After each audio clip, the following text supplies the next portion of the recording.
بسم الله الرحمن الرحيم سبح لله ما في السماوات وما في الأرض وهو العزيز الحكيم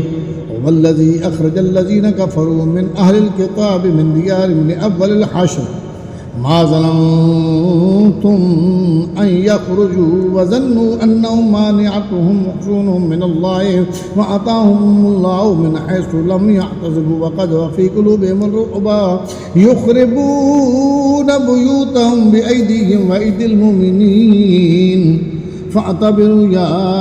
أولي الأبصار ولولا أن كتب الله عليهم الجلاء لعذبهم في الدنيا ولهم في الآخرة عذاب النار ذلك بأنهم شاقوا الله ورسوله ومن يشاق الله فإن الله شديد العقاب ما قطعتم من لينة أو تركتموها قائمة على أصولها فبإذن الله وليخزي الفاسقين وما أفاء الله ولا رسوله منهم فما أوجبتم عليه من خير ولا ركاب ولكن الله يسلط رسله ولا من يشاء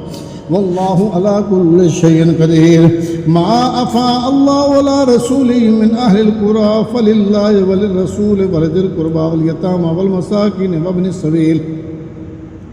وابن السبيل كي لا يكون دونة بين الأغنياء منكم وما آتاكم الرسول فخذوه وما نهاكم عنه فانتهوا واتقوا الله إن الله شديد العقاب للفقراء المهاجرين الذين خرجوا من ديارهم وأموالهم يبتغون فضلا من الله ورضوانا وينصرون الله ورسوله أولئك هم الصادقون والذين تبوأوا الدار والإيمان من قبلهم يحبون من هاجر إليهم ولا يجدون في صدورهم حاجة مما أوتوا ويؤثرون على أنفسهم ولو كان بهم خصاصة ومن يوق شح نفسه فأولئك هم المفلحون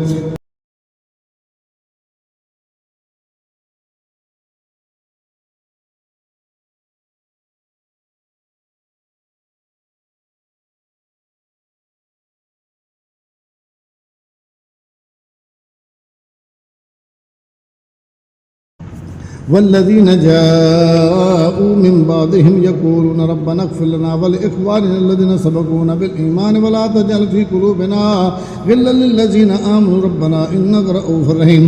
ألم تر إلى الذين نافقوا يقولون لإخوانهم الذين كفروا من أهل الكتاب لئن أخرجتم لنخرجن معكم ولا نطيع فيكم أحدا أبدا وإن قتلتم لننصرنكم والله يشهد إنهم لكاذبون لئن أخرجوا لا يخرجون معهم ولئن قتلوا لا ينصرونهم ولئن نصروهم ليولون الأدبار ثم لا ينصرون لأنتم أشد رهبة في صدورهم من الله ذلك بأنهم قوم لا يفقهون لا يقاتلونكم جميعا إلا في قرى محصنة أو من وراء جدر بعضهم بينهم شديد تحسبهم جميعا وقلوبهم شتى ذلك بأنهم قوم لا يعقلون كمثل الذين من قبلهم قريبا ذاقوا وبال أمرهم ولهم عذاب أليم كمثل الشيطان إذ قال للإنسان اكفر فلما كفر قال إني بريء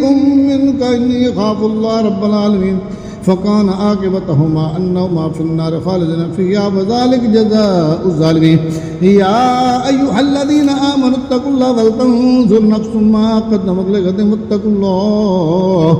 إن الله خبير بما تعملون ولا تكونوا كالذين نسوا الله فأنساهم أنفسهم أولئك هم الفاسقون لا يستوي أصحاب النار وأصحاب الجنة أصحاب الجنة هم الفائزون لو أنزلنا هذا القرآن على جبل لرأيته خاشعا متصدعا من خشية الله وتلك الأمثال نضربها للناس لعلهم يتفكرون والله الذي لا إله إلا هو عالم الغيب والشهادة هو الرحمن الرحيم هو الله الذي لا إله إلا هو الملك القدوس السلام المؤمن المهيمن العزيز الجبار المتكبر سبحان الله عما يشركون هو الله الخالق البارئ المصور له الأسماء الحسنى يسبح له ما في السماء